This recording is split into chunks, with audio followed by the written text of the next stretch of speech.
আসসালামু আলাইকুম প্রিয় শিক্ষার্থীরা, 30 দিনের অনুশীলনী বস কোর্সের ফ্রি ট্রায়াল উইকের আজকে হচ্ছে আমাদের রাসায়নিক পরিবর্তন অধ্যায়ের দ্বিতীয় ক্লাস। যারা প্রথম ক্লাসটা মিস করছো বা অন্যান্য চ্যাপ্টার আমাদের এখন পর্যন্ত কী কী পড়ানো হয়েছে, ল্যাবরেটরি নিরাপদ ব্যবহার, কর্মমুখী রসায়ন এবং গুণগত পর্যাবৃত্ত এবং রাসায়নিক পরিবর্তন প্রত্যেকটা একটা করে ক্লাস হয়েছে। আজকে রাসায়নিক পরিবর্তন দ্বিতীয় ক্লাসের মাধ্যমে আমাদের ইনশাল্লাহ রাসায়নিক পরিবর্তন অধ্যায়টা কমপ্লিট হবে এবং তোমরা যারা প্রথম ক্লাসটা মিস করছো ইউটিউব থেকে অথবা ফেসবুক থেকে দেখতে পারবা। তোমরা জানো আমরা প্রতিটা ক্লাসে এমসিকিউ ভিত্তিক কিছু কন্টেন্ট নিয়ে আসি, বই থেকে কিছু অংশ নিয়ে আসি, আমার নিজের লেখা কিছু অংশ নিয়ে আসি, যাতে তোমাদের এমসিকিউগুলো যেন একটা প্রশ্নের উপর বেস করে পড়া না হয়। আমরা এমনভাবে গুছাই যেন একটা প্রশ্নের পাশাপাশি ওই টাইপের বই থেকে যত রকমের প্রশ্ন হইতে পারে যেন কমন পড়ে যায়। এই জন্য আমরা বারবার গুরুত্ব দিই যে দেখো আমাদের অনুশীলনী এমসিকিউ সলভ জাস্ট একটা normal basic MCQ solve class না, বা হচ্ছে অন্য 10টা প্ল্যাটফর্মের ক্লাসের মতো না। আমরা এমনভাবে সলভ করাচ্ছি, এমনভাবে প্রতিটা প্রশ্নে বেসিক ক্লিয়ার করতেছি যে অনুশীলনী থেকে আসলে তুমি তো পারবাই, অনুশীলনী থেকে যদি নাও আসে তাও তুমি পারবা। আমরা এমনভাবে বেসিকটা ক্লিয়ার করে দিচ্ছি। অনুশীলনী হুবহু কমন আসলে তো পারবাই, হুবহু কমন না আসলেও এই টাইপের প্রশ্নগুলো তুমি পেরে যাবা। এক প্রকার রিভিশন ক্লাস বলতে পারো, ঠিক আছে? তো আজকে আমাদের রাসায়নিক পরিবর্তন অধ্যায়ের 136 নম্বর প্রশ্ন থেকে আমরা পড়ানো শুরু করব। আগের দিন 136-এর আগে পর্যন্ত ক্লিয়ার করছিলাম। আমি একটা স্পষ্ট নির্দেশনা দিয়ে দিই, এমন কোনো স্টুডেন্ট যদি থেকে থাকো যে গত ক্লাসটা করো নাই, 136-এর আগে পর্যন্ত আমরা প্রায় 1 ঘন্টা 20 মিনিটে অনেকগুলো বেসিক ক্লিয়ার করছি। সবল অ্যাসিড কোনগুলো, সবল ক্ষার কোনগুলো, কিভাবে বাফার দ্রবণ চিনব, জলীয় দ্রবণের প্রকৃতি, অম্লীয় হবে ক্ষারীয় হবে কি হবে, এগুলো আমরা চিনছি। তারপর হচ্ছে অম্লত্ব ক্ষারকত্ব কিভাবে বের করে, অণুবন্ধী অম্ল অণুবন্ধী ক্ষারক কিভাবে বের করে, সব আমরা কিন্তু আগের ক্লাসে শিখছি। নিচের কোন অ্যাসিডের তীব্রতা বেশি, তো আমি বলছিলাম যে অ্যাসিডের তীব্রতা বের করার জন্য কয়েকটা প্রসেস আছে। এর মধ্যে একটা হচ্ছে কেন্দ্রীয় পরমাণুর যে জারণ মান। প্রশ্ন যে ভাইয়া কাদের ক্ষেত্রে আমি কেন্দ্রীয় পরমাণু জারণ মান নিব? যারা হচ্ছে এরকম অক্সো অ্যাসিড কারা? অক্সিজেন যুক্ত অ্যাসিড যেগুলা। এছাড়া কি আরো অ্যাসিড আছে? কি অ্যাসিড? হ্যালো অ্যাসিডগুলো হচ্ছে HF, HCl, HBr, HI। এদের ক্ষেত্রে ঋণাত্মক যে আয়নটা আছে, আয়োডাইড, ব্রোমাইড, ক্লোরাইড, এর আকারের উপর ডিপেন্ড করে সেটা তীব্র হবে কিনা। যখন ঋণাত্মক আয়ন বা অ্যানায়নের আকারটা বড় হয় সেটা তীব্র অ্যাসিড হয়। কিন্তু আমরা যখন এইখানে কথাবার্তা বলতেছি অক্সো অ্যাসিডের বেলায়, তখন হচ্ছে কি আমার কেন্দ্রীয় পরমাণু জারণ মানটা বের করতে হবে। তো আমি একটু দেখাই দিচ্ছি কেমনে বের করে অ্যাসিডগুলো। আমরা একটু দেখি, সালফিউরিক অ্যাসিড, H2H3PO4, HNO3, এই তিনটা আগে দেখতেছি। খেয়াল করো সবাই, আমরা হচ্ছে কেন্দ্রীয় পরমাণু জারণ মান বের করব। প্রথমে দেখাই যে কেমনে বের করে, তারপর হচ্ছে মুখে কিভাবে হিসাব করতে পারবা সেটা বলে দিই। এই যে দেখতেছো সালফার হচ্ছে কেন্দ্রীয় পরমাণু মাঝখানে আছে, এই সালফারটা তুমি +X ধরবা যেহেতু এটা বের করতে হবে।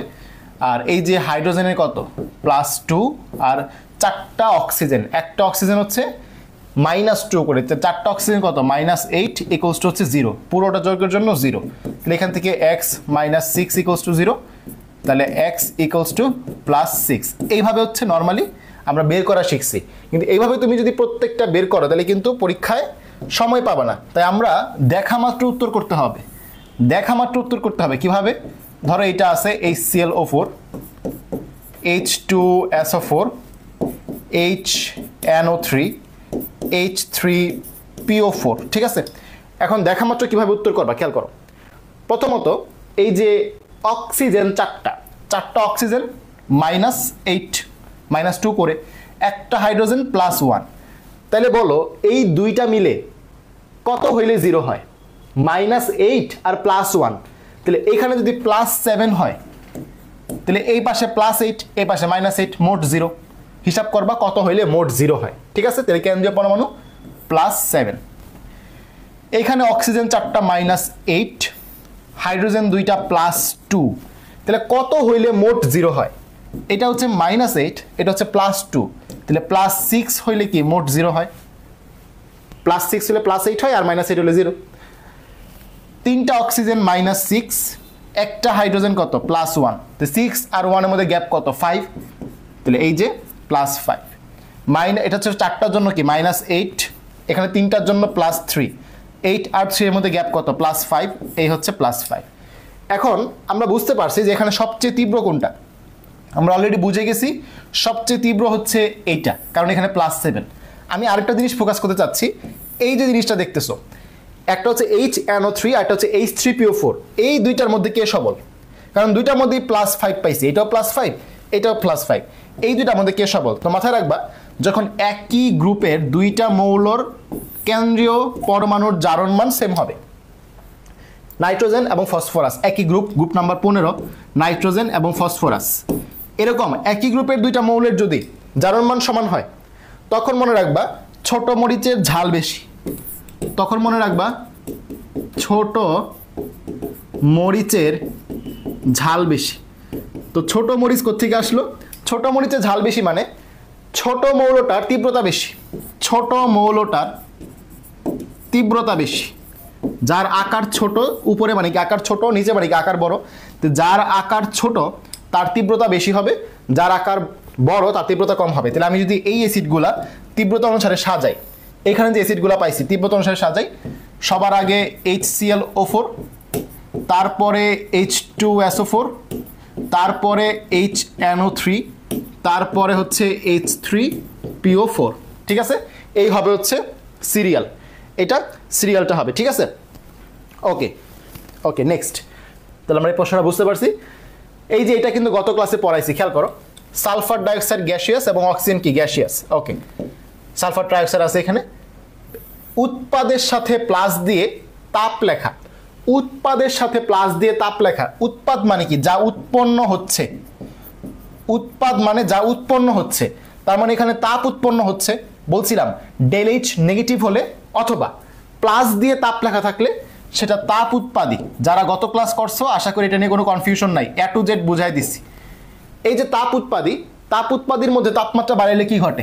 অলরেডি তাপ তৈরি হচ্ছে, তুমি যখন তারা আরো তাপ দিবা, সে কি তাপ নিতে চাইবে না, সে তাপ ফেরত দিয়ে দিবে, মানে বিক্রিয়া বামে সরে আসবে। বিক্রিয়া বামে সরে আসা মানে কি? উৎপাদের পরিমাণ হ্রাস পাওয়া। এটাই লিখছে, সালফার ট্রাইঅক্সাইডের উৎপাদন হ্রাস পায়। ইজি জিনিস। হেবার-বস পদ্ধতিতে অ্যামোনিয়া উৎপাদনে প্রভাবক কোনটা? আয়রন প্রভাবক। হেবার-বস পদ্ধতিতে অ্যামোনিয়া উৎপাদনে প্রভাবক হচ্ছে আয়রন। তোমাদের প্রতি আমার প্রশ্ন, এই যে আয়রন প্রভাবক, এর প্রভাবক সহায়ক কে? মেইন প্রভাবক তো আয়রন, বাট প্রভাবক সহায়ক থাকে। এই প্রভাবক সহায়ক কে? কমেন্ট করো দেখি কে কে জান। নিচের কোনটি দুর্বলতম অ্যাসিড?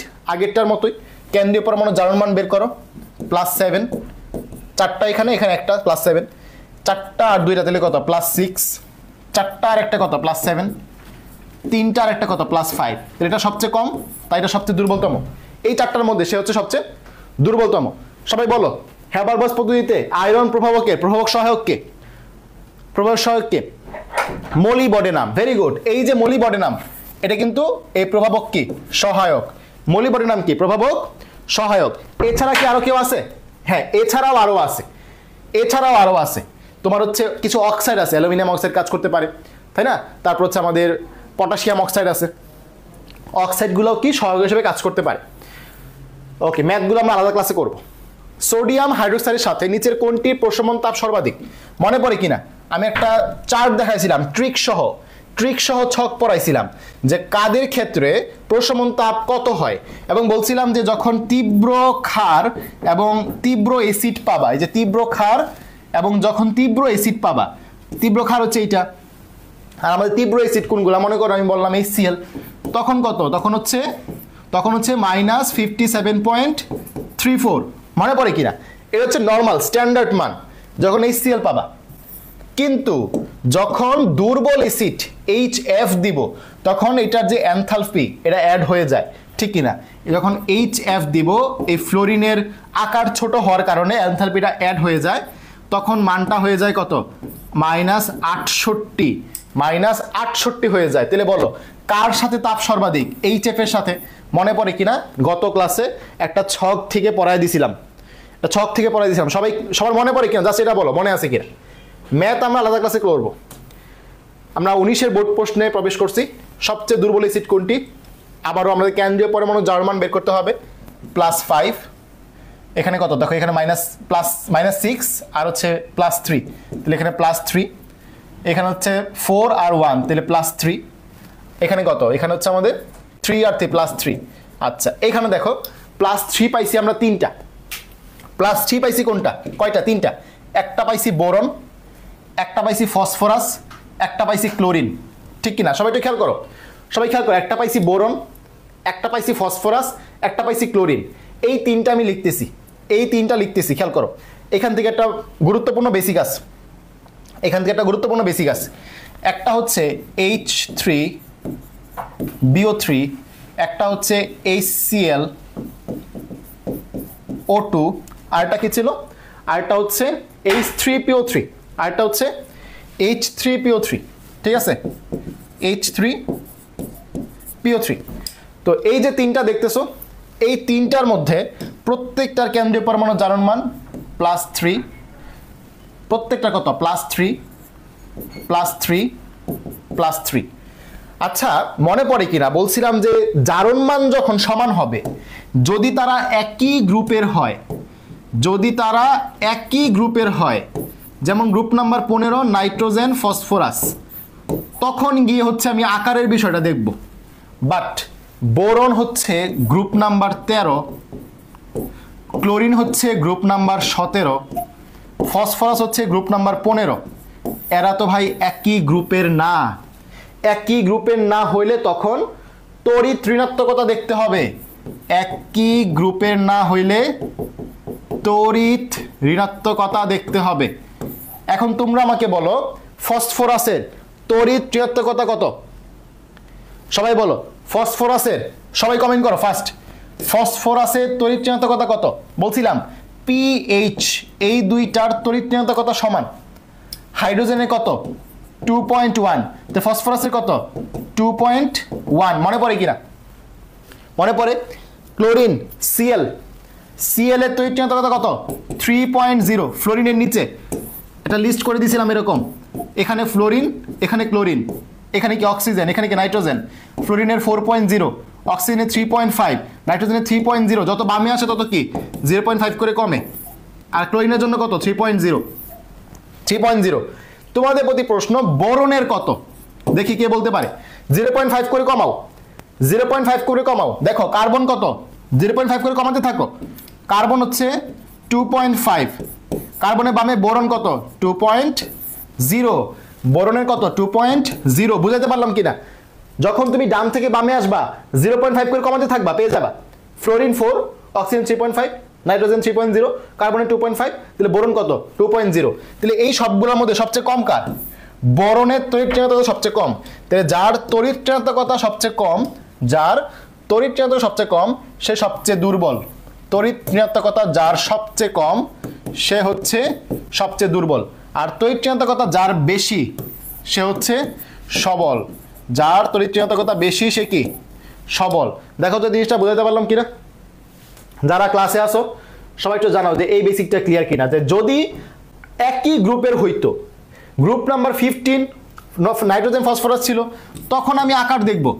একই গ্রুপের হইলে আকার দেখব। একই গ্রুপের হলে আকার দেখব। বাট এই যে গ্রুপ নাম্বার ভিন্ন ভিন্ন, তখন আমি কি করব? তড়িৎ ঋণাত্মকতাটা দেখব। তখন কি দেখব? তড়িৎ ঋণাত্মকতা। কথা ক্লিয়ার? বাচ্চারা দেখো তো ক্লিয়ার কিনা, বেসিক ক্লিয়ার? ওকে, ঠিক আছে। নেক্সট প্রশ্নে যাচ্ছি আমরা। এটা কিন্তু বোর্ড প্রশ্ন, যে কোনো সময় চলে আসতে পারে। 19 সালে বোর্ড প্রশ্ন, বইয়েও আছে। দুধে পিএইচ নিয়ন্ত্রণের জন্য, এটা হচ্ছে আমরা কর্মমুখী রসায়নে পড়ে আসছি। বেকিং পাউডার সংকেত NaCO3 বা সোডিয়াম বাইকার্বনেট। এই প্রশ্ন দেখো, মাটির পিএইচ বৃদ্ধিতে কোনটি ব্যবহৃত হয়? Potassium nitrate, ammonium nitrate, calcium oxide নাকি অ্যামোনিয়াম ফসফেট? তো আমরা জানি যে পিএইচ, অ্যামোনিয়াম বাইফসফেট। তো আমরা জানি যে পিএইচ বৃদ্ধিতে ক্ষার ব্যবহৃত হয়, কারণ ক্ষারের পিএইচ বেশি। পিএইচ বৃদ্ধিতে ক্ষার ব্যবহৃত হয়। মনে করো তুমি জানো না যে পটাশিয়াম নাইট্রেট অ্যাসিডিটি, মনে করো তুমি জানো না এটা যে অ্যাসিডিক, তুমি জানো না, কিন্তু তুমি তো এটা জানো যে ক্যালসিয়াম মানে গ্রুপ নাম্বার 1 এবং গ্রুপ নাম্বার 2, এদের অক্সাইড এবং হাইড্রোক্সাইডগুলো সবল ক্ষার, জানো কিনা? আমি ধরে নিলাম যে তুমি জানো না পটাশিয়াম নাইট্রেট হচ্ছে অ্যাসিড, তুমি জানো না অ্যামোনিয়াম নাইট্রেট হচ্ছে অ্যাসিড, জানো না এগুলো তো অ্যাসিডিক, তুমি জানো না। বাট তুমি তো এইটা জানো যে ক্যালসিয়াম অক্সাইড এটা যে ক্ষার, এটা সবাই জানার কথা। ক্যালসিয়ামের যৌগ মানে সেটা কি? ক্ষারীয়, ঠিক কিনা? তো তুমি কিন্তু এভাবে আনসার করতে পারবা। এখন কথা হচ্ছে ভাইয়া যদি সরাসরি সার থেকে প্রশ্ন আসে তখন কিভাবে আনসার করব, এই জন্য আমি এটা নিয়ে আসছি। দেখো, অম্লধর্মী মাটিতে চুন, ক্যালসিয়াম অক্সাইড, চুন ও dolomite, calcium carbonate into magnesium carbonate গুঁড়া দেওয়ার পর ওই মাটির পিএইচ বৃদ্ধি পায়, রাইট। ক্ষারকীয় মাটির পিএইচ বেলায় মাটির পিএইচ 9.5 উপরে হলে মাটির উর্বরতা বিনষ্ট হয়। এই জন্য লিখছে যে কোন পিএইচটা ভালো, 3 থেকে 9.5 এই পিএইচটা হচ্ছে ভালো কৃষিকাজের জন্য। 3-এর কম হইলেও সমস্যা, আবার 9.5-এর বেশি হইলেও সমস্যা। 3-এর কম মানে কি তীব্র অ্যাসিডিক, 9.5-এর বেশি মানে কি তীব্র ক্ষারীয়। এই দুইটার মধ্যবর্তী থাকতে হবে, 3 থেকে 9.5 পর্যন্ত থাকতে হবে, ঠিক আছে। ওকে, এখানে একটা লাইন আছে দেখো, অম্লধর্মী মাটির পিএইচ বাড়াতে চুন মানে ক্যালসিয়াম অক্সাইড, ক্যালসিয়াম ও ম্যাগনেসিয়াম প্রভৃতির কার্বনেট, ক্যালসিয়াম ও ম্যাগনেসিয়াম প্রভৃতি কি কার্বনেট যৌগ ব্যবহার করতে হবে, ঠিক আছে। যেমন হচ্ছে ডলোমাইট গুঁড়া, calcium carbonate into magnesium carbonate, limestone মানে ক্যালসিয়াম কার্বনেট, চুনা পাথর যেটা, কথা বুঝতে পারছো। এছাড়া দেখো আরেকটা পড়া আছে যে ক্ষারকীয় মাটির পিএইচ যদি কমানো হয়, মনে করো মাটির পিএইচ বেড়ে গেছে, পিএইচ কমাইতে হবে, তখন কি করবা, এই যে দেখো বিভিন্ন ধরনের নাইট্রেট সার ব্যবহার করব। এগুলো অম্লীয়, পটাশিয়াম নাইট্রেট, অ্যামোনিয়াম নাইট্রেট, বিভিন্ন ধরনের ফসফেট সার ব্যবহার করব। ফসফেট যে অম্লীয় তো এমনি জানো, ফসফেট কি অম্লীয় না? আমরা জানি যে ফসফেটের মধ্যে কি আছে, H3PO4, ঠিক কিনা, ফসফরিক অ্যাসিড, তাহলে ফসফরিক অ্যাসিড তো অ্যাসিড, ঠিক কিনা। টিএসপি ট্রিপল সুপার ফসফেট অম্লীয়, অ্যাসিড না, অ্যাসিডিক তো। এই যে তোমার সংকেত দেখো জিপসাম, জিপসাম কি তোমার হচ্ছে এই দেখো সুপার ফসফেট হলো মনো ক্যালসিয়াম ফসফেট মনোহাইড্রেট ও জিপসাম গুঁড়ার মিশ্রণ। তাহলে জিপসামে গুঁড়ার মিশ্রণ যদি বলো তখন কিন্তু আবার কি এটা অম্লধর্মী, কথা বুঝতে পারছো। এখন অনেকে প্যাচ খায় ভাইয়া, সংকেত তো পারি না, অনেকেই প্যাচ খায় যে সংকেত তো পারি না, যে ভাইয়া জিপসামের সংকেত কি, তারপর হচ্ছে ডলোমাইটের সংকেত কি, চুনাপাথরের সংকেত কি। এই জন্য আমি আমার একটা কন্টেন্ট নিয়ে আসছি, কেমিস্ট্রি বিতে পাবা এটা, কন্টেন্ট নাম্বার 45, গুরুত্বপূর্ণ সব রাসায়নিক সংকেত। এটা পড়লে কন্টেন্টগুলো ক্লিয়ার হবে ইনশাল্লাহ। আমি দেখা দিচ্ছি একবার, খাবার লবণ বা টেবিল সল্ট বা কমন সল্ট বা রক সল্ট যাই বলুক, সোডিয়াম ক্লোরাইড। এপসম লবণ যদি বলে সেটা ম্যাগনেসিয়াম সালফেট ইন্টু 7 অণু পানি। আর গ্লোবাল লবণ এটা কিন্তু 5 স্টার, এটা গুণগত রসায়ন অধ্যায় আছে, এটার পাশে 5 স্টার দিচ্ছি। গ্লোবাল লবণের প্রশ্নটা মাঝে মাঝে আসে। গ্রিন ভিট্রিয়ল, গ্রিন যখন বলবে সবুজ তখন হচ্ছে আয়রন সালফেট 7 অণু পানি। হোয়াইট সাদা বললে জিঙ্ক, কারণ আমরা জানি জিঙ্ক হচ্ছে কি অবস্থান্তর ধাতু না, জিঙ্ক অবস্থান্তর না, জিঙ্ক এবং স্ক্যানাডাইম কি অবস্থান্তর না। তো হোয়াইট মানে সাদা মানে কি বর্ণহীন, তাই জিঙ্ক হয়েছে। ব্লু আমরা জানি কপারের বর্ণ হচ্ছে নীল, এই জন্য এটা হচ্ছে ব্লু। সব সালফিউরিক অ্যাসিড রিলেটেড পড়াগুলো এখানে দিছি। রসায়নের রাজা বলা হয় সালফিউরিক অ্যাসিডকে। আর ওলিয়াম যেটা, এটা দেখতে সালফিউরিক অ্যাসিডের মতোই, জাস্ট সংখ্যাগুলো ভিন্ন। 227 H2S2O7, 227 দিয়ে মনে রাখতাম আমি, ঠিক আছে, ওলিয়াম যেটা। এরপর ক্যারোস অ্যাসিড, এটা হচ্ছে পরিমাণগত রসায়নে আছে H2SO5 ক্যারোস অ্যাসিড বা পার সালফিউরিক অ্যাসিড। আর অলিয়াম হচ্ছে কি পাইরো সালফিউরিক অ্যাসিড। এই সংকেতগুলো অবশ্যই তোমাকে মনে রাখতে হবে, এই সংকেতগুলো অবশ্যই তোমাকে মনে রাখতে হবে। এগুলো কই পাবা? টেলিগ্রামে যাবা, যা সার্চ দিবা কেমিস্ট্রি বি বাই সাবাস, একদম ফ্রি কেমিস্ট্রি। আমি ফ্রিতে এমন এমন জিনিস দিয়ে রাখছি যা পেইডে অনেকে দেয় না। কেমিস্ট্রি বি বাই সাবাস, ঠিক আছে। এটা কোথায় সার্চ দিবা? এটা সার্চ দিবা টেলিগ্রামে যায়, ফ্রি চ্যানেল, প্রায় 15,000 মতো সাবস্ক্রাইবার আছে, ঢুকে দেখতে পারো। ওকে, কুইক লাইম চুন, এটা সবাই জানে, কুইকলাম হচ্ছে ক্যালসিয়াম অক্সাইড। আর যদি বলে কলি চুন বা লাইম ওয়াটার, ওটা চুনের পানি, ক্যালসিয়াম হাইড্রোক্সাইড, পানিটা অ্যাড হবে। চুনা পাথর বললে ক্যালসিয়াম কার্বনেট। এই ছিল সব চুন একসাথে। সব সোডা যদি একসাথে বলি, দেখো এভাবে কন্টেন্ট কিন্তু কেউ সাজায় দেয় না এই পর্যন্ত, আমার নিজের সাজানো, নিজে প্রায় 3 ঘন্টা সময় নিয়ে লিখছি এগুলো, 3 ঘন্টা সময়, মিথ্যা কথা বলবো না। কস্টিক সোডা, সোডিয়াম হাইড্রোক্সাইড, খাবার সোডা, সোডিয়াম বাইকার্বনেট, এবং এটা হচ্ছে দুধের পিএইচ নিয়ন্ত্রণে ব্যবহার করা হয়। সোডা অ্যাশ বা washing soda, sodium carbonate into 10 অণু পানি। আর পাউল অ্যাশ বললে potassium carbonate. Potassium permanganate KMnO4, potassium dichromate K2CR2O7, এটা যারা পরিমাণগত রসায়ন পড়ছো তাদের এমনি মুখস্থ থাকার কথা। ওকে, নেক্সট হচ্ছে আমাদের টলেন বিকারক। টলেন বিকারকের সংকেত বললে সিলভার নাইট্রেট, ঠিক আছে। নেসলা বিকারক বললে K2HgI4, ঠিক আছে। নেসলা বিকারক বলে কি K2HgI4, এবং অবশ্যই ক্ষারীয়। নেসলা বিকারকটা আসলে কি ক্ষারীয়, সাথে হচ্ছে পটাশিয়াম হাইড্রোক্সাইড অথবা সোডিয়াম হাইড্রোক্সাইড থাকবে। যারা গুণগত রসায়ন ক্লাস করছো তারা জানো, আমি ক্লাসে পড়াইছি এটা ক্ষারীয়। ইউরিয়া সংকেত NH22C ডাবল বন্ড ও, এটা এভাবে লেখা যায় NH22C ডাবল বন্ড ও, ল্যাবে তৈরি প্রথম জৈব যৌগ ইউরিয়া, তাই না। মরিচার সংকেতটা লাগবে, 5 স্টার দাও। মরিচার সংকেতটা পাশে স্টার দাও। Fe2O3 × NH2O। সিরকা বা ভিনেগার, এটা কি 6 থেকে 10%। ইথানিক অ্যাসিড হচ্ছে সিরকা বা vinegar. Mercurous oxide Hg2O, lithium cobalt oxide LiCOO2 মানে লিথিয়াম কোবাল্ট অক্সাইড, লিকোO2, lithium cobalt oxide. Bleaching powder সংকেত শিয়াল ও শিয়াল শিয়াল, ঠিক আছে, শিয়াল ও শিয়াল শিয়াল এমনি মনে রাখা যায়, CaOCl Cl। ওকে, এরপরে কিছু কনফিউজিং কিছু সংকেত নিয়ে আসছি, কিছু কনফিউজিং সংকেত নিয়ে আসছে যেগুলো তোমার বিভিন্ন জায়গায় আসে এবং তোমরা ভুল করো। যেমন ক্যালোমেল Hg2Cl2 এটা কুতরিত রসায়নের পড়া, আর ক্যালামাইন এটা কি জিঙ্ক কার্বনেট, এটা আবার মৌল পর্যাবৃত্তর পড়া। Galena lead sulphide, aluminium oxide, বুঝতে পারছো কিনা, অবুধর্মী অক্সাইড যেটা। জিপসাম ক্যালসিয়াম সালফেট ইন্টু 2 অণু পানি, আর প্লাস্টার অফ প্যারিস হচ্ছে ক্যালসিয়াম সালফেট ইন্টু হাফ অণু পানি, ঠিক আছে, মেডিকেল আসছিল হাফ অণু পানি। ডলোমাইট কি calcium carbonate into magnesium carbonate, দুইটা একসাথে গুণ, ঠিক আছে। লাফিং গ্যাস N2O বা নাইট্রাস অক্সাইড, খেয়াল রাখবা লাফিং গ্যাস কি নাইট্রাস অক্সাইড, স্টার্ট দাও এটা। কোয়ার্টস Na2SiO3, আর এটা হচ্ছে কি সোডিয়াম সিলিকেট, আর হচ্ছে অ্যাসপিরিন C6H8O4, বোরাক্স কি Na2B4O7, এটা TnH2O, বোরাক্সের সংকেতটাও গুরুত্বপূর্ণ, ঠিক আছে। এছাড়া এখানে কিছু আছে, এগুলো কন্টেন্ট তোমরা পেয়ে যাবা, রামি অ্যালকোহলের সংকেতটা দেখে রাখবা, এই হচ্ছে কথাবার্তা, ঠিক আছে। তো আমরা হচ্ছে আবার MCQ ফেরত যাচ্ছি, সবাই একটু খেয়াল করো। মাটির পিএইচ বৃদ্ধিতে আশা করি এখন পারবা। নিচের কোন বিক্রিয়ার তাপ অধিক? তাপের ক্ষেত্রে বলছিলাম যে সবল ক্ষারের সাথে যখন দুর্বল অ্যাসিড HF থাকবে তখন কি -68 সামথিং হয়, তাই না, মানে 68 লেভেলে হয়, এটা গত ক্লাসে পড়াইছি। কোনটি অধিক শক্তিশালী অ্যাসিড? যখন হাইড্রাসিডগুলো পাবো, হাইড্রাসিডের মধ্যে ঋণাত্মক আয়নের আকার যার বড় সেই তীব্র। ম্যাথ পরে করবো আমরা। কোনটি বাফার দ্রবণ? রক্ত একটা বাফার দ্রবণ, একটু পরে আমরা পাবো বিস্তারিত, রক্ত নিয়ে বিস্তারিত পড়া পাবো। নিচের কোন অ্যাসিডটি শক্তিশালী? সেম একটু আগে করছি আমরা, +7 কেন্দ্রীয় পরমাণু জারণ মান। নিচের তাপের পরিবর্তনটি কোন ধরনের? এই দেখো, ক্লোরিন অণু ছিল, হয়ে গেল পরমাণু, ক্লোরিন পরমাণু থেকে হয়ে গেল অণু, অণু থেকে হয়ে গেল পরমাণু, আগে ছিল অণু থেকে হয়ে গেল পরমাণু, এর নাম হচ্ছে পরমাণুকরণ তাপ। মানটা মুখস্থ রাখবা, +121, সরাসরি পরীক্ষায় আসে। ক্লোরিনের পরমাণুকরণ তাপের মান কত? +121, ঠিক আছে, ওকে, ঠিক আছে। আচ্ছা, একজন হচ্ছে বলতেছো নতুন রিলেশনে PDF দেওয়ার জন্য কবির স্যার সেকেন্ড পেপার, তুমি হয়তো বা গ্রুপে অ্যাড হও নাই, ঠিক আছে, তুমি কি পেইড ব্যাচের স্টুডেন্ট? যদি পেইড ব্যাচের স্টুডেন্ট হও তাহলে হচ্ছে 30 দিনে অনুশীলনী কোর্স, এই গ্রুপ চেক করো, 30 দিনে অনুশীলনী বস, এই গ্রুপ চেক করো। পরিবেশ রসায়নের PDF দেওয়া হয়েছে আজকে সকালে। তুমি যদি গ্রুপে 2 পেইড ব্যাচের স্টুডেন্ট হও তাহলে সকালের মধ্যে পেয়ে যাওয়ার কথা, তাহলে তুমি ক্লাসে কেন কমেন্ট করতেছো বলো?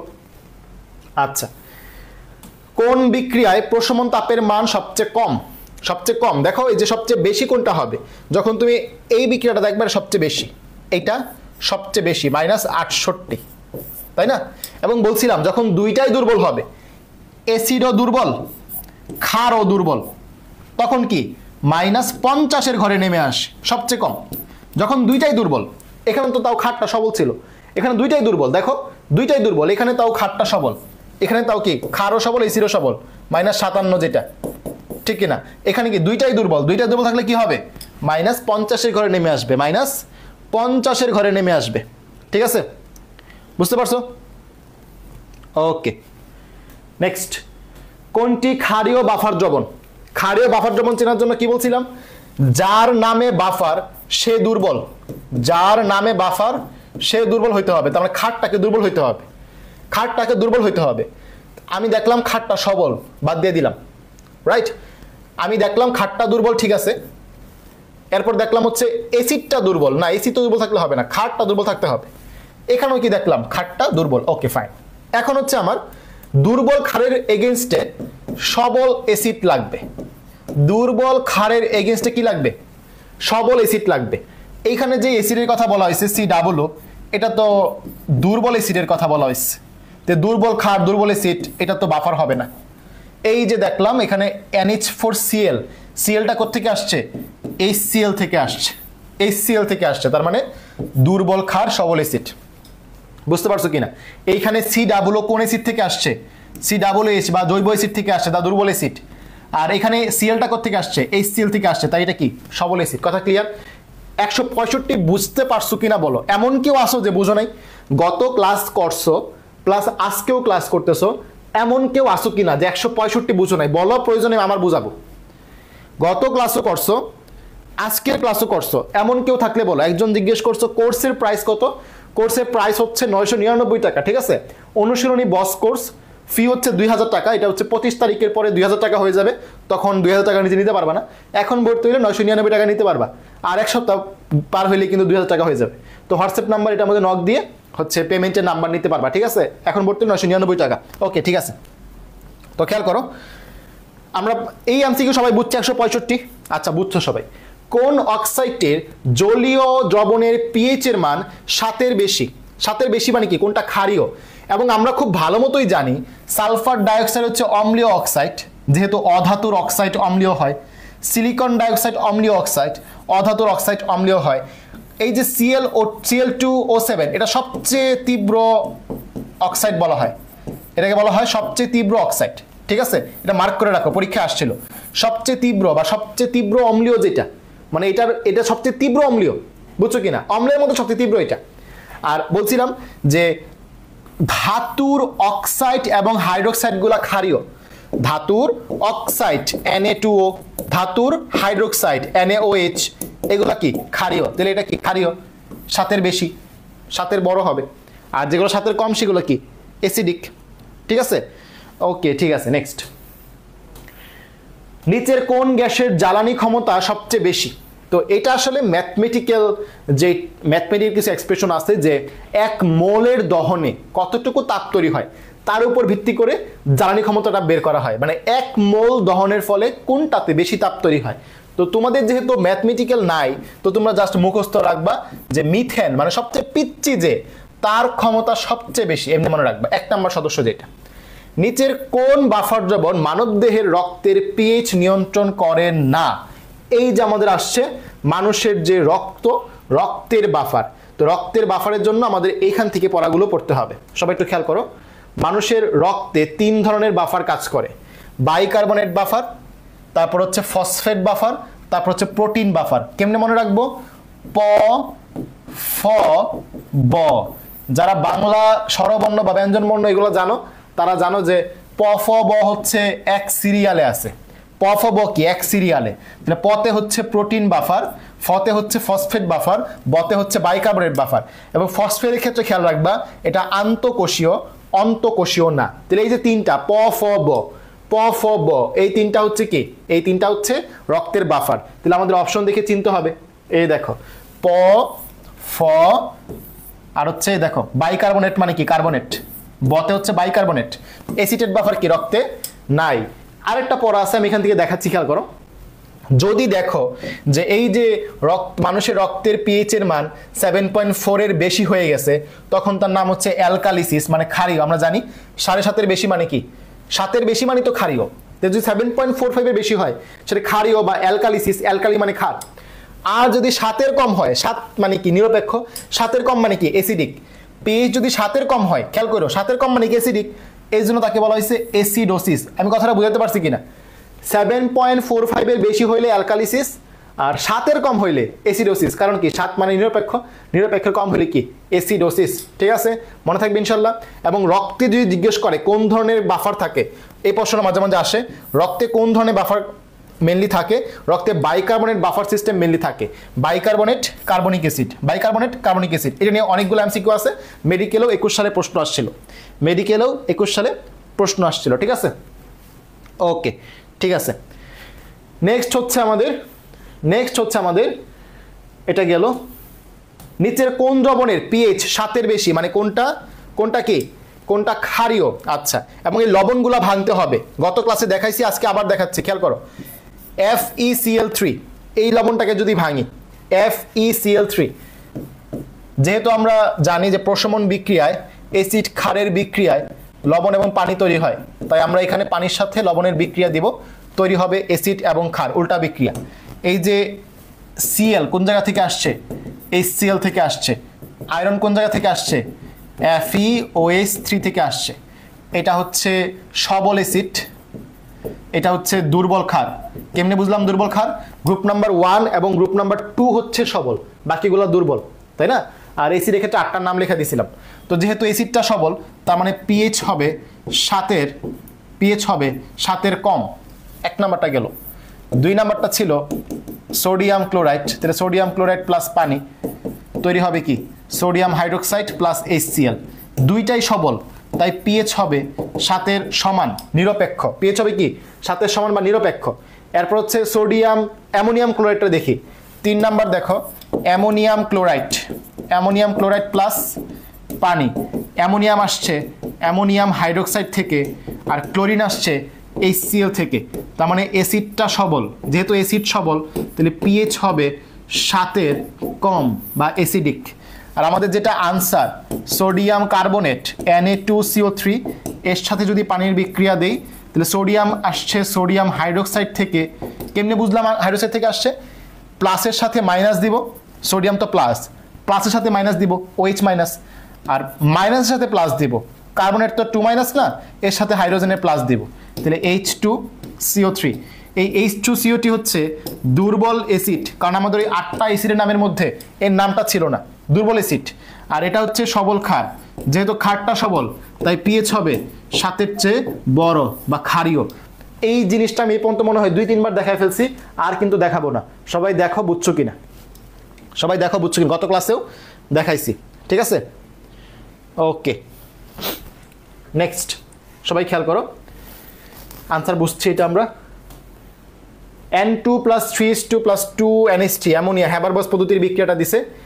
কিসে বিক্রিয়াটি সাম্যাঙ্ক পরিবর্তিত হয়? তো এই ধরনের বিক্রিয়া, এটা হচ্ছে আমাদের নর্মালি তাপ উৎপাদী বিক্রিয়া। মুখস্থ না রাখলেও হবে, মনে রাখবা, মুখস্থ না রাখলেও হবে। সাম্যাঙ্ক একমাত্র তাপমাত্রা বৃদ্ধিতেও পরিবর্তিত হয়, একমাত্র ঘনমাত্রা চাপ যাই বৃদ্ধি করো, সাম্যাঙ্ক একমাত্র কি? তাপমাত্রা বৃদ্ধিতেই পরিবর্তিত হবে। গত ক্লাসে দেখাইছি। কোন বিক্রিয়ায় তাপ শোষিত হয়? এটা মুখস্থ, আমি আবারও বলতেছি, এটা মুখস্থ। তাপ শোষিত হয় মানে কি? তাপ হারি বিক্রিয়া কোনটা জানতে চাইছে, তাপ হারি বিক্রিয়া কোনটা জানতে চাইছে। এই যে নাইট্রিক অক্সাইড তৈরির বিক্রিয়া তাপ হারি বিক্রিয়া, মুখস্থ রাখো, নাহলে কিন্তু ভুল করবা, নাহলে পারার কিন্তু আর কোনো বুদ্ধি নাই, তো মুখস্থ রাখতে হবে। ওকে, মাটির পিএইচ বৃদ্ধির জন্য কোনটি ব্যবহৃত হয়? অলরেডি পড়াইছি সারের ব্যাপারটা। পিএইচ বৃদ্ধির জন্য মানে ক্ষারীয় ব্যবহার করতে হবে, dolomite, calcium carbonate into magnesium carbonate, সংকেত সহ পড়াইছি, রাইট? অ্যাসিডিটির তীব্রতা সঠিক ক্রম কোনটি? এটাও কিন্তু তখন সলভ করে দেখাইছি যে +7 যদি সমান হয়, যার আকার ছোট সে বেশি তীব্র। ক্লোরিন যেহেতু আকার ছোট তাই সে বেশি তীব্র। আবার দেখো এটা হচ্ছে +6, এটা কত? +5। তাহলে ঠিক আছে, বড় থেকে ছোট, কথা ক্লিয়ার? কোন বিক্রিয়ার ক্যাপির একক ATM স্কয়ার? তো বলছিলাম ক্যাপির একক কেমনে বের করে? ATM এর মাথায় ডেল n এর মান বসাইতে হয়। ডেল n এর মান কেমনে বের করব? উৎপাদের মোল মাইনাস বিক্রিয়কের মোল।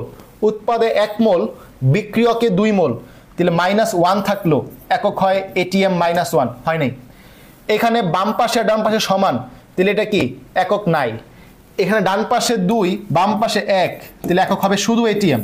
এখানে ডান পাশে 4, বাম পাশে 2, তাহলে 4 - 2 মানে কি? ATM inverse 2। এই হচ্ছে আনসার, ইজি ব্যাপার। কোন প্রক্রিয়াটি তাপ উৎপাদী?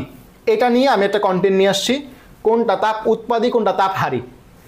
মেডিকেল একটা প্রশ্ন আসছিল এখান থেকে 2018-19 সালে। প্রথমে একটু মানগুলো মুখস্থ রাখো, এরপর আমি বেসিকে আসতেছি। এখান থেকে কিছু মান মুখস্থ করতে হবে, ঠিক আছে? এখানে কিছু মান মুখস্থ রাখতে। এই তোমাদের সমস্যা কি? তোমরা কি কথা বলতেছো বুঝলাম না, আমি নেই ক্লাস, তোমরা বলো কথা। এই যে দেখো, সবাই খেয়াল করো, গলন তাপ পানির ক্ষেত্রে গলন তাপের মানটা মেডিকেল 18-19 আসছিল +6 কিলোজুল পার মোল। পানির ক্ষেত্রে বাষ্পীয়করণ তাপ কত? +44। এটা কিন্তু সামনে আসতে পারে, যে কোনো সময় কিন্তু কি আসতে পারে। গলন তাপ যদি হয় +6, বাষ্পীয়করণ কত? +44। এবং দেখো এখানে একটা পড়া আছে ঘনীভবন তাপ, এটা নিয়ে আমি কথাবার্তা বলবো এখন। এটা নিয়ে আমি, এবং এই প্রশ্নটা কিন্তু একটু আগে পাইছি, তাই না? যে এই তাপটাকে কি বলবে? Cl2 থেকে Cl, এটাকে কি বলবে? +121। এটাই কি বলবে? পরমাণুকরণ তাপ। মুখস্থ রাখতে বলছিলাম, তাই না? এবং খেয়াল করো, আমি এখানে বেসিকটা তোমাদের কথাবার্তা বলি। বেসিকটা খেয়াল করো, মনে করো একটা বরফ আছে তোমার কাছে, বরফে তুমি যদি তাপ দাও বরফটা কি হবে? পানি হবে। বরফে তাপ দিলে কি হবে? পানি হবে। এই পানিতে তুমি যদি আবার তাপ দাও সেটা আবার কি হবে? বাষ্প হবে, রাইট? তাহলে বরফ থেকে পানি বানাইলা, এর নাম হচ্ছে বরফের গলন তাপ। পানি থেকে বাষ্প বানাইলা, এটার নাম হবে কি? বাষ্পীয়করণ তাপ। এখন মনে করো আমি বাষ্পটাকে আস্তে আস্তে জমাইতেছি বা হচ্ছে ঘনীভবন করতেছি, বাষ্প থেকে তাপটাকে বের করে আনতেছি। বাষ্প এতক্ষণ তো তাপ দিচ্ছিলাম, বরফকে তাপ দিয়া পানি বানাইলাম, পানিকে তাপ দিয়া বাষ্প বানাইলাম, এবং এক্ষেত্রে তাপমাত্রা মান কত বলা আছে? বরফের ক্ষেত্রে বলা আছে হচ্ছে এটা +6 কিলোজুল পার মোল। পানি থেকে বাষ্পকরণ বলা আছে কত? +44, ঠিক কিনা? এই মানগুলো তো আমরা তখন মুখস্থ করতে বললাম। উল্টা করে যদি বলি যে বাষ্পকে আমি ঘনীভবন করতেছি, তাপটা বের করে আনতেছি, বাষ্প থেকে আমি পানি তৈরি করব, তাহলে কি হবে? এটা -44 হয়ে যাবে। এর নামই হচ্ছে ঘনীভবন তাপ। এটা তাপ উৎপাদী, কারণ এখান থেকে আমি তাপ বের করে আনছি। এখান থেকে আমি কি করছি? তাপটা বের করে আনছি, বাষ্প হয়ে গেল পানি। ঘনীভবন তাপ হচ্ছে এটা -44। তাহলে তাপ উৎপাদী কোনটা? ঘনীভবন। মানগুলো মুখস্থ রাখতে হবে, বিষয়টাও বুঝতে হবে যে ঘনীভবন কি আসলে তাপ উৎপাদী। কোনটি প্রভাবক বিষ? বলছিলাম আর্সেনিক পানি বিষ, প্রাকৃতিক বিষের রাজা বলা হয়। এই মানটা মুখস্থ করতে বলছিলাম না যে সবল ক্ষারের সাথে যখন দুর্বল অ্যাসিড দিবে তখন মানটা কমে যায়। 57 থেকে কমে কি 55 হয়ে যায়। 57 মানেই ভুল, 58 মানেই ভুল। 68 তো কখন? যখন HF। বলছিলাম মানগুলো মুখস্থ করার জন্য, তো যারা কথা শুনছো তারা কিন্তু কমন পেয়ে গেছো, তাই না? এই হচ্ছে কথা। ওকে, আমরা চলে আসছি 21 সালের বোর্ড প্রশ্নে। কোনটি শক্তিশালী অ্যাসিড? অলরেডি সলভ করা হয়ে গেছে।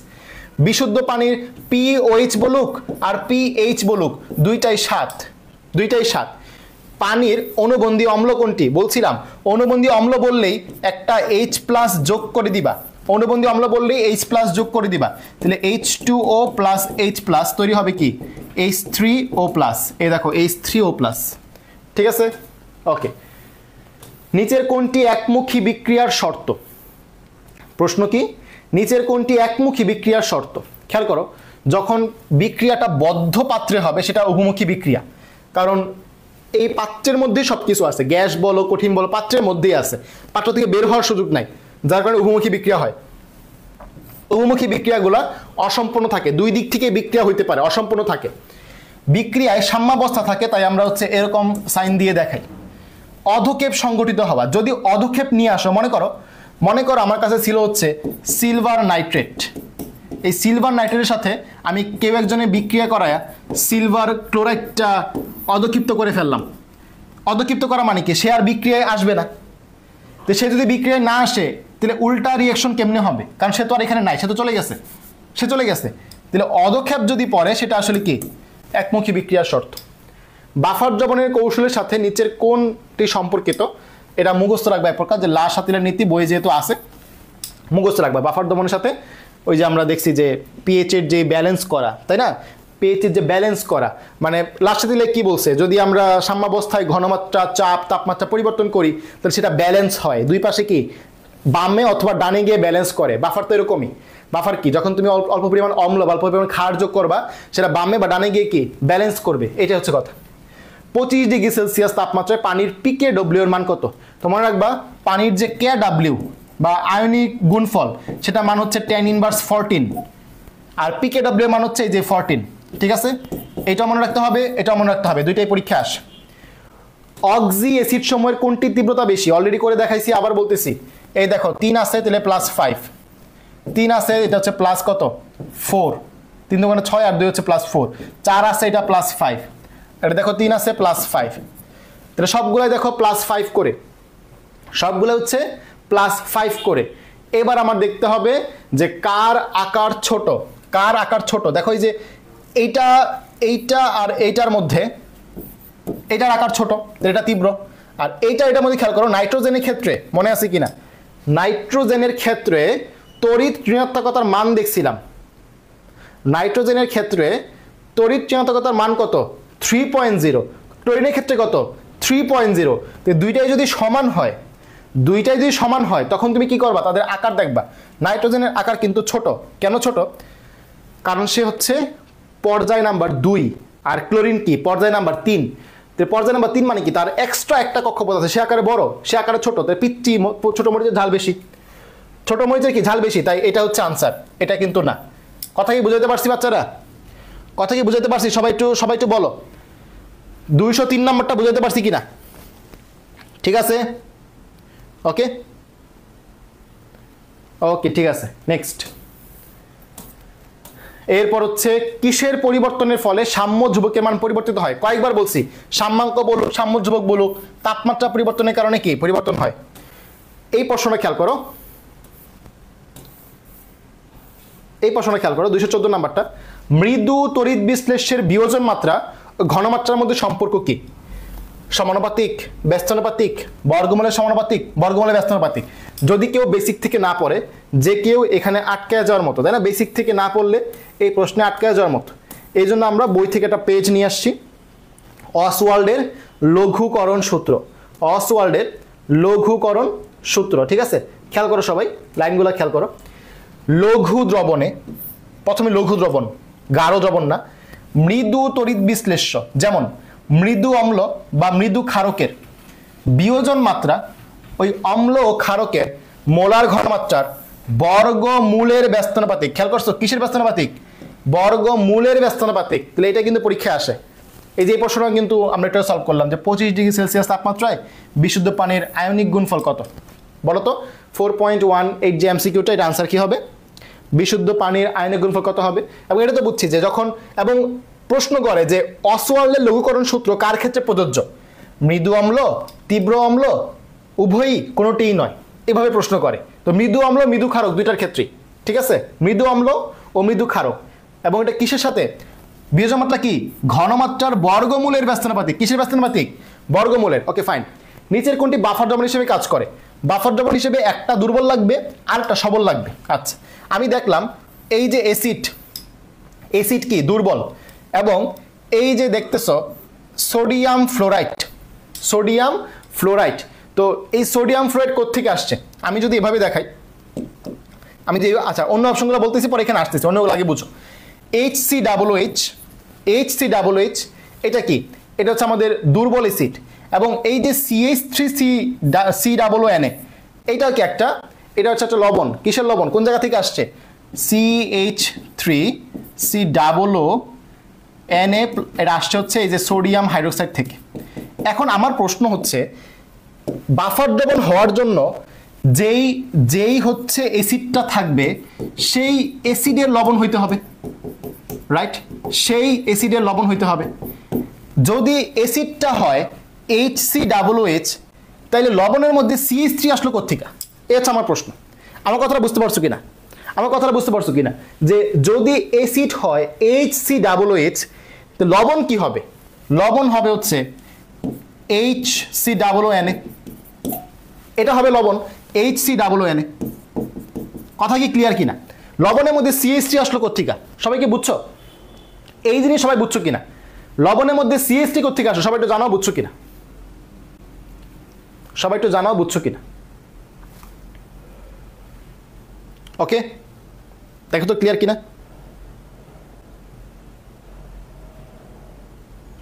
এই বাচ্চারা বুঝছো কিনা? মানে এই অপশনটা আমি কেন বাদ দিলাম? এইটা যদি হয় অ্যাসিড, এর লবণটা তো এরই হবে, অন্যের লবণ দিয়ে দিলে তো হবে না। আচ্ছা নেক্সট, এই যে ক্ষারটা হচ্ছে দুর্বল ক্ষার, তাহলে এর এগেইনস্টে আমার অ্যাসিডটা কি হইতে হবে? সবল অ্যাসিড হইতে হবে।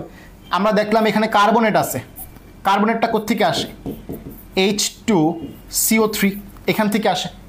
কার্বনেটটা কোত্থেকে আসে? H2CO3 থেকে আসে। তাহলে এটাও দুর্বল, এটাও দুর্বল, দুইটাই দুর্বল থাকলে বাফার হয়? দুইটাই দুর্বল থাকলে বাফার হয় কিনা? হবে না। এইটা দেখো CH3COOH দুর্বল অ্যাসিড, এর যে লবণ, হ্যাঁ ঠিক আছে, CH3COO আছে, লবণের মধ্যে CH3 আছে, তার মানে সেম লবণ। সোডিয়ামটা কোত্থেকে আসছে? সোডিয়াম হাইড্রোক্সাইড থেকে আসছে। তাহলে দুর্বল অ্যাসিড, সবল ক্ষার, এই হচ্ছে আমাদের কি? বাফার। বুঝতে পারছো কিনা? সবাই একটু জানাও বুঝতে পারছো কিনা? ক্লিয়ার? 2 নাম্বারটা কেন হচ্ছে বাফার? ওকে, 1 নাম্বারটা কেন বাফার না একটু পরে আমরা বুঝবো। এই উদাহরণ সামনে আবার পাবো। আরেকটা উদাহরণ আছে। রাসায়নিক সাম্যাবস্থার বৈশিষ্ট্য কোনটি?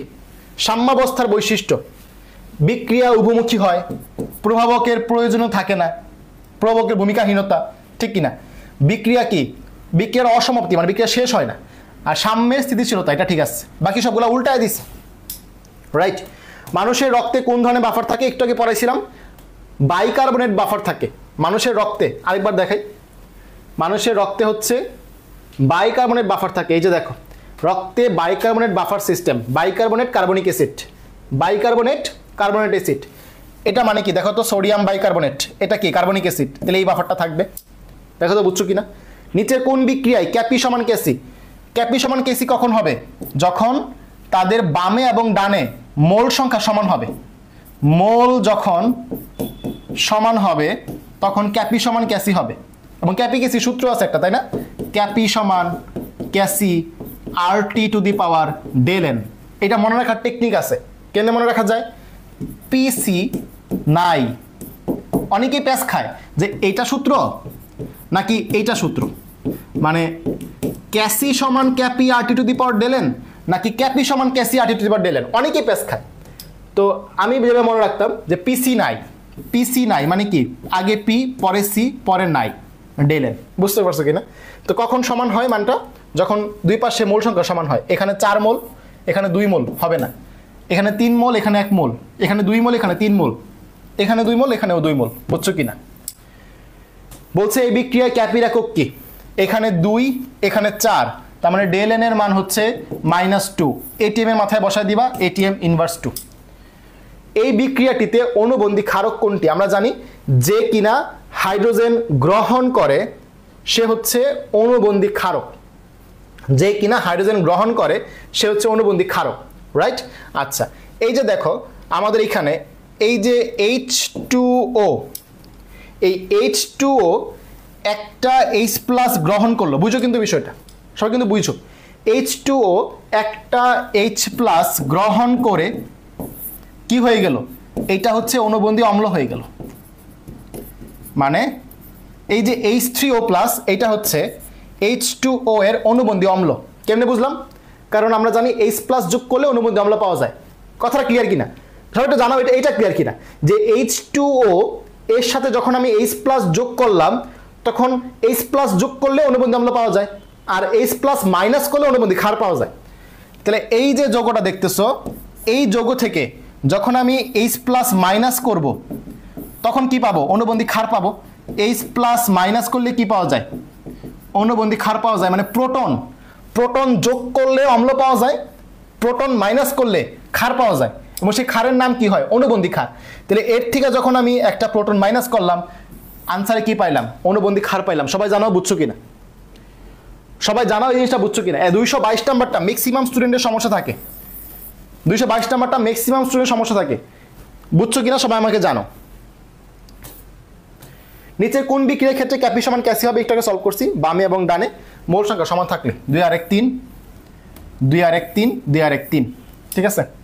পানির আয়নিক গুণফল KW এর একক কোনটি, পানির আয়নিক গুণফল KW এর একক কোনটি। আচ্ছা পানির আয়নিক গুণফলের মধ্যে কয়টা জিনিস থাকে, দুইটা জিনিস থাকে, একটা হচ্ছে H+ আর একটা হচ্ছে কি OH-, এর ঘনমাত্রা ইনটু এর ঘনমাত্রা, ঠিক না, দুটো জিনিসের ঘনমাত্রা। তাহলে আমি যদি বলি মোল পার লিটার ইনটু মোল পার লিটার, মানে কি এখানে মোল 2টা লিটার 2টা, মোল স্কয়ার লিটার ইনভার্স 2, মোলও 2টা কি লিটারও 2টা, মোলও 2টা লিটারও 2টা, বুঝতে পারছো কিনা, মোলও 2টা লিটারও 2টা। উর্বর মাটির জন্য অত্যনুকূল পিএইচ কত, এটাকে আমরা দেখে আসলাম। উর্বর মাটির জন্য অত্যনুকূল পিএইচ 3 থেকে 9.5, 3 থেকে 9.5। তাহলে এই রেঞ্জের মধ্যে কোনটা পড়ে দেখো, 9.5 পর্যন্ত একমাত্র এইটাই আছে, 6 তো 9.5 এর কম, 4ও তো অনেক কম, 11 তো বেশি হয়ে গেল, এটা তো হবে না। তাহলে এইটাই একমাত্র রেঞ্জের ভিতরে আছে, 3 থেকে 9.5 থাকতে হবে, বুঝতে পারছো। ওকে, এই বিক্রিয়ার ক্ষেত্রে ক্যাসিয়ের একক কোনটি, এই বিক্রিয়ার ক্ষেত্রে ক্যাসিয়ের একক কোনটি, খেয়াল করো, ডান পাশে 4 মোল বাম পাশে 2 মোল, তাহলে বিয়োগ করলে কি -2, ক্যাসিয়ের একক বলছে, তাহলে মাথার মধ্যে মোল পার লিটারে মাথার মধ্যে -2 বসাইতে হবে। তাহলে মোলের মাথায় চলে আসলো -1 -2, আর লিটারের মাথায় তুই আসলো +2, মাইনাসে মাইনাসে প্লাস হয়ে গেছে। তাহলে আমাদের ভুল আছে এখানে, ও না ঠিক আছে ঠিক আছে, আমি ভুল লিখছি, ডান পাশে 4 মোল বাম পাশে 2 মোল, তাহলে +2, তাহলে মোলের মাথায় চলে আসলো স্কয়ার, লিটার কি ইনভার্স 2, তাহলে মোল স্কয়ার লিটার ইনভার্স 2। সবাই বুঝছো কিনা জানো, ইজি। মানুষের রক্তের পিএইচ কত 7.4। তাহলে এই যে মানুষের রক্তের পিএইচ কত, বিশুদ্ধ পানির পিএইচ কত, 7 সমান, পিএইচ কত এই নিয়ে কিন্তু প্রায় সময়ই প্রশ্ন আসে। পিএইচ কত এই নিয়ে কিন্তু প্রায় সময় প্রশ্ন আসে। এই জন্য কি করছি, আমার নিজের লেখা 2 থেকে 3 ঘন্টা সময় নিয়ে আমি কন্টেন্টটা বানাইছি। সকল পিএইচ একসাথে, যত পিএইচ আছে আমাদের ফিজিক্স আর কেমিস্ট্রি বইয়ে যত পিএইচ আছে সব একসাথে করে নিয়ে আসছি। খেয়াল করো, প্রথমেই মাটির পিএইচ, মাটির পিএইচ থেকে কি পড়তে হয়, উর্বর মাটির পিএইচ 6 থেকে 7। সরাসরি যদি জিজ্ঞেস করে, মানে সরাসরি যদি জিজ্ঞেস করে উর্বর মাটির পিএইচ কত, তখন তুমি অপশন দিয়ে 6 থেকে 7-এর রেঞ্জ পাও, এটাই দাগা দিবা। 7 থেকে 8 বা 6 থেকে 7 তো একই, সরাসরি জিজ্ঞেস করলে উর্বর মাটি। আচ্ছা, এরপর যদি প্রশ্ন করে অণুজীব কথাটা দিয়ে থাকে, অণুজীব উর্বর থাকলে 6 থেকে 7, অণুজীব কথাটা থাকলে 6.6 থেকে 7.3, আর কৃষি কথাটা থাকলে 3 থেকে 9.5, কৃষি কথাটা থাকলে। আচ্ছা, শিল্পক্ষেত্রে, শিল্পে যদি জিজ্ঞেস করে, শিল্পের ক্ষেত্রে চামড়া ট্যানিংয়ে 4 থেকে 4.5, আর মৃৎ শিল্পে, মাটির মৃৎ শিল্পে কাদামাটিতে 6 থেকে 6.5। ত্বকের পিএইচ মান, বয়স্ক বা বুইড়া লোকের ত্বকে হচ্ছে 4 থেকে 5.5, কোমল ত্বক বাচ্চা কাচ্চাদের হচ্ছে 5 থেকে 5.5 থেকে 6.5, আর বয়স্ক লোকের মুখের পিএইচ বলা আছে আমাদের বইয়ে 4.7 থেকে 5.7। এটা খুবই লেস ইম্পর্টেন্ট, এটা না পড়লেও হবে, এটা আমি লিখে দিই লেস ইম্পর্টেন্ট, ঠিক আছে, লেস ইম্পর্টেন্ট, এটা না পড়লেও হবে। কিন্তু শিল্প এবং এটা কি লাগবে, এটা না পড়লেও হবে, ঠিক আছে। এটাতে যারা এক্সট্রা পড়তে চাও তাদের জন্য, আর এই দুটা কি লাগবেই, এটা যারা এক্সট্রা পড়তে চায় তাদের জন্য, ঠিক আছে। ওকে, নেক্সট, টয়লেট্রিজের পিএইচ। এখানে কিছু টেকনিক আছে, আমি কিছু ট্রিক দিব, এখানে কিছু ট্রিক আছে। দেখো, 7-এ সাবান 7-এ 7, 7-এ সাবান 7-এ 7। আচ্ছা, এরপর দেখো শ্যাম্পু, শ্যাম্পুয়ের পতে 5, শ্যাম্পু পতে 5। টুথপেস্ট, টুথপেস্ট 8 বা 8, দেখো টুথপেস্ট টতে শেষ, 8 টতে শেষ। ফেস, ফেস স উচ্চারণ আসে, ফেস সতে হচ্ছে 6।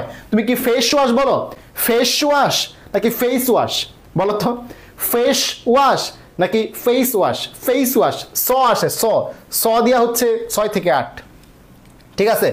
ওকে, এরপর হচ্ছে কি, এই যে কাপড় কাচার সাবান, খেয়াল করো কাপড় কাচার সাবান অবশ্যই কি বেশি কাপড় থেকে ময়লা বের করার জন্য কি বেশি তীব্র হইতে হবে। তাহলে কাপড় কাচার সাবান কি গোসল করা সাবানের চেয়ে এত কম হবে না, বেশি হবে, 11 থেকে 3, কারণ ময়লা বের করতে হবে, কাপড়ে তো অনেক ময়লা থাকে, ময়লা বের করতে হবে, বুঝছো কিনা, এগুলো লাগবে। ওকে, নেক্সট, মানবদেহের পিএইচ মান এখান থেকে সবচেয়ে বেশি আসে, এটার মধ্যে 5 স্টার, এটা সবচেয়ে বেশি আসে, ঠিক আছে, এখান থেকে প্রশ্নটা বেশি আসে। পাকস্থলী আমরা জানি অম্লীয়, এখানে HCl থাকে, এই জন্য 1.5 থেকে 3.5। ক্ষুদ্রান্ত ক্ষারীয় 8-এর কাছাকাছি। প্রস্রাব 4.5 থেকে 8। লালা তো বায়োলজিতে পড়ছো 6.2 থেকে 7.4।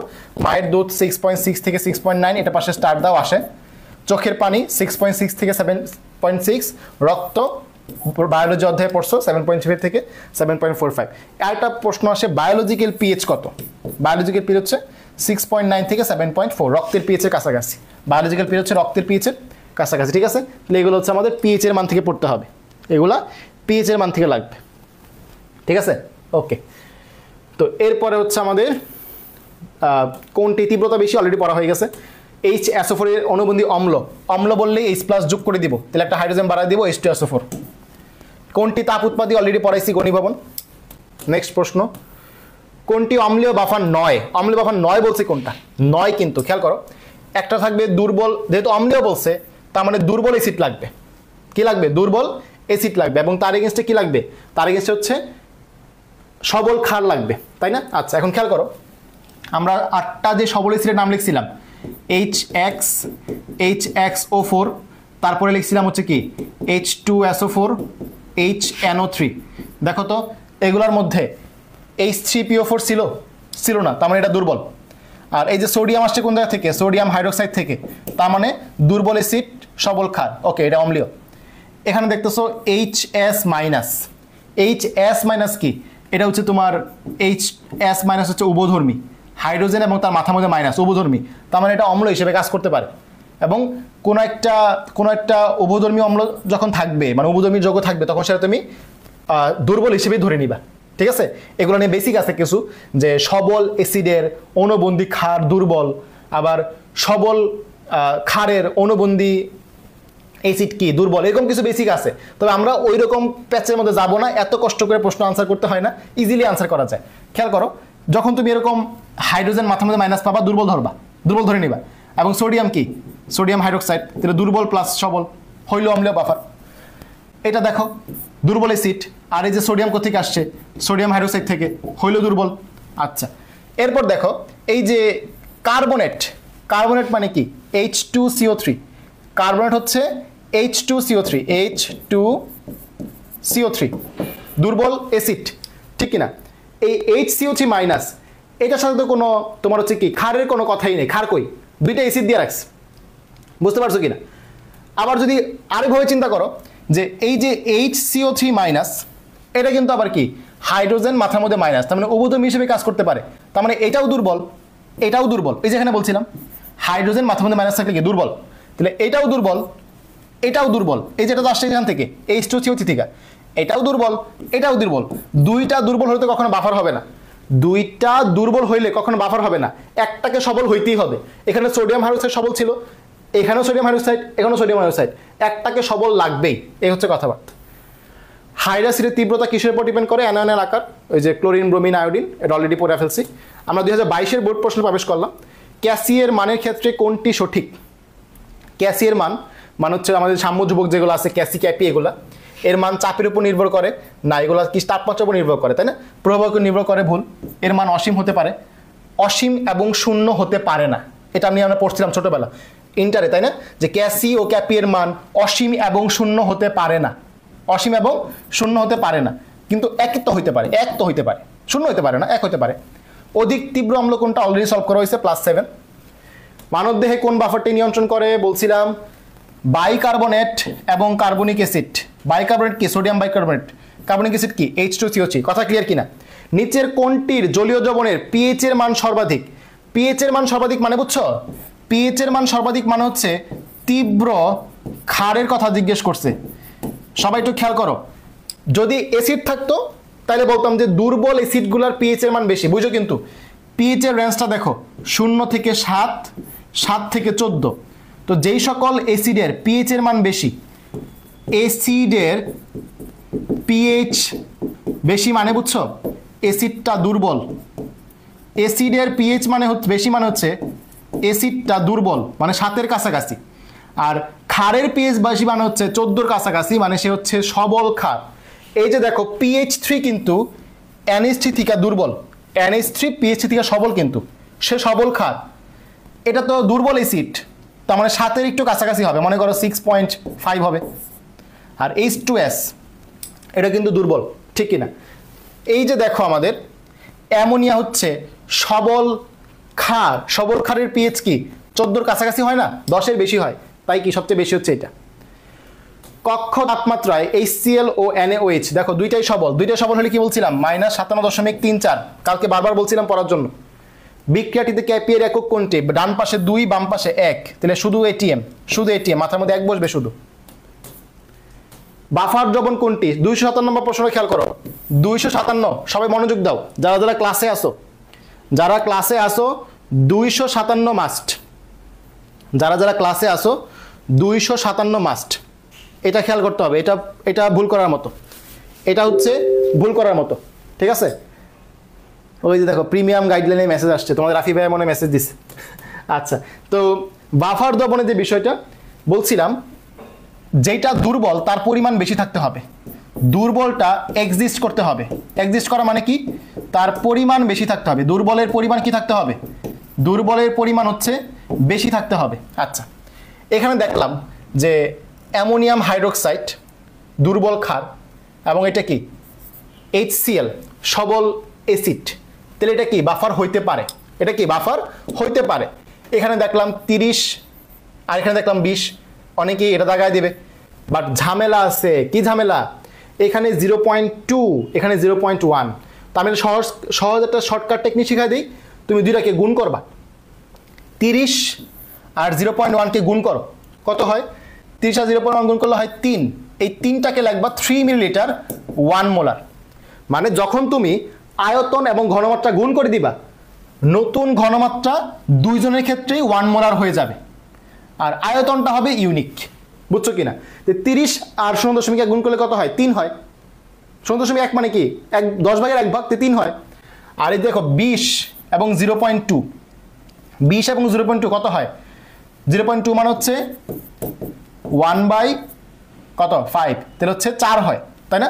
সহজ কথায় যে 20 আর 2 গুণ করলে কত হবে? 40 হবে। আর দশমিকের জন্য কি একটা পয়েন্ট আসবে, আগে একটা পয়েন্ট আসবে, 40 এর আগে একটা পয়েন্ট আসবে, 4। তাহলে এটা হচ্ছে 4 মিলি, এটা হচ্ছে 3 মিলি, দুইটাই 1 মোলার। আমি কথাটা বুঝাতে পারলাম কিনা? আমরা একটা সূত্র শিখছি না, V1S1 সমান V2S2। তাহলে আয়তন এবং ঘনমাত্রা গুণ করলে ঘনমাত্রা হয়ে যায় 1 মোলার, সবগুলো ক্ষেত্রে 1 মোলার ধরলে নতুন যে মানটা পাবো সেটা হচ্ছে আয়তন। যেমন এখানে 30 এবং 0.1 যদি গুণ করি তাইলে আমি পাবো হচ্ছে 3 মিলিলিটার 1 মোলার। 20 এবং 0.2 যদি গুণ করি পাবো কি 4 মিলি 1 মোলার। আশা করি বুঝাতে পারছি, এর থেকে ভাঙ্গা আর কেউ বলবে না। তাহলে এটা 4 মিলি, এটা 3 মিলি, তো দুর্বলটা তো শেষ হয়ে গেল, সবলটা টিকে গেল, তার মানে এটা বাফার হবে না, সবলটা টিকে গেল। আমি বলছিলাম দুর্বলটা টিকতে হবে। 40 এবং 0.2 মানে কি 8 মিলি, 30 এবং 0.3 মানে কি 9 মিলি, 3 3 9, তো 9 মিলি। তাহলে কি আবারও কি সবলটা টিকে গেল, সবল টিকলে হবে না, দুর্বলটা টিকতে হবে। 60 এবং 0.1 মানে 6 মিলি, 70 এবং 0.2 মানে কি 0. এই ক্ষেত্রে কি 14 মিলি, 70 আর 0.2 মানে কি 14 মিলি, হবে না। এটা দেখো 50 আর 0.1 মানে 5 মিলি, 40 আর 0.2 মানে কি 40 এবং 0.2 মানে কি 8 মিলি। এইবার খেয়াল করো, সবলটা পাইলাম 5 মিলি, সবল ক্ষার পাইছি 5 মিলি, আর দুর্বল অ্যাসিড পাইছি 8 মিলি। তার মানে এটা একটা অম্লীয় বাফার, এটা একটা কি অম্লীয় বাফার। যেহেতু অম্লটা টিকে গেছে, অম্লটা কি টিকে গেছে, আর সবলটা কি শেষ হয়ে গেছে, তার মানে এটা কি বাফার দ্রবণ। 257 পরীক্ষায় আসলে 1 লাখ পরীক্ষা দিলে 99,000 ভুল করবে। 257 পরীক্ষায় আসলে 1 লাখ পরীক্ষা দিলে 99,000 ভুল করবে। এমনি ভাঙ্গা ভাঙ্গা আমার মনে হয় না কেউ পড়াইছে। এমসিকিউ সলভ ক্লাসে, বেসিক ক্লাসে পড়াইতে পারে, এমসিকিউ সলভ ক্লাসে এমনি কেউ পড়ায় না, আমি দেখছি পড়ায় না, বুম বুম করে চলে যায়। এই প্রশ্নই আনবে না তারা, স্লাইড অনেকে, কারো দুর্নাম করতেছি না, কেউ রাগ করো না, অনেকে স্লাইড আনে তো এই প্রশ্নই আনবে না, 5 মিনিট লাগবে যে সলভ করাইতে। বুঝতে পারছো? অসওয়াল্ডের লঘিকরণ সূত্রে গাণিতিক প্রকাশ কোনটি? ওই যে বিয়োজন মাত্রা কি মোলার ঘনমাত্রার বর্গমূলের ব্যস্তানুপাতিক এমন ছিল, এই যে আলফা ছিল বর্গমূলের ব্যস্তানুপাতিক, পরে হচ্ছে কে, এটা আসছে সমান চিহ্ন দেওয়ায়। এই বিক্রিয়ার ক্ষেত্রে কে পি এর একক কোনটি? দেখো ডান পাশে হচ্ছে 2, বাম পাশে কত 4, তো 2 - 4 কত -2, এটিএম এর মাথায় -2, এটিএম এর মাথায় কত -2। নিচের কোন অ্যাসিডটি সবচেয়ে শক্তিশালী? HI পড়াইছি কয়বার। সবুজ রসায়নের নীতি 12টি। সবাই একটু খেয়াল করো, 263-র মধ্যে কিছু পড়া নোট করো, তোমরা কমেন্ট করো, আমি কমেন্ট দেখতেছি। 263-র মধ্যে বাংলাদেশের সেক্টর কয়টা? কমেন্ট করো। মুক্তিযুদ্ধে সেক্টর কয়টা ছিল? সবাই কমেন্ট করো ফার্স্ট। মুক্তিযুদ্ধে সেক্টর কয়টা ছিল? কমেন্ট করো, কমেন্ট করো। মুক্তিযুদ্ধে সেক্টর কয়টা ছিল? কমেন্ট করো। 11টা। এরপরে কমেন্ট করো হ্যাজার্ড সিম্বল কয়টা? সবাই কমেন্ট করো হ্যাজার্ড সিম্বল কয়টা? হ্যাজার্ড সিম্বল ল্যাবরেটরি নিরাপদ ব্যবহারে হ্যাজার্ড সিম্বল কয়টা? ফার্স্ট কমেন্ট করো, লেখো লেখো হ্যাজার্ড সিম্বল, পরে লেখো কয়টা হ্যাজার্ড সিম্বল কয়টা। এরপরে লেখো ব্লাড ক্লটিং ফ্যাক্টর কয়টা। মানে আমি এই যে অপশনগুলো থেকে কয়টা করে হইতে পারে বলাচ্ছি, কোনটা 10, কোনটা 11, কোনটা 12, কোনটা 13, এর জন্য প্যাচ না লাগে, এর জন্য পড়াচ্ছি। বলো ব্লাড ক্লটিং ফ্যাক্টর কয়টা, হ্যাজার্ড সিম্বল কয়টা, ব্লাড ক্লটিং ফ্যাক্টর কয়টা। এরপরে বলো গ্রিন কেমিস্ট্রির নীতি কয়টা। এরপরে বলো গ্রিন কেমিস্ট্রির নীতি কয়টা। তাহলে আমি কয়টা প্রশ্ন করছি? একটা বলছি হ্যাজার্ড সিম্বল কয়টা, একটা বলছি মুক্তিযুদ্ধে সেক্টর কয়টা, একটা বলছি গ্রিন কেমিস্ট্রি নীতি কয়টা, আর একটা বলছি ব্লাড ক্লটিং ফ্যাক্টর কয়টা। 10, 11, 12, 13 সিরিয়ালি উত্তর মিলায় নিবা।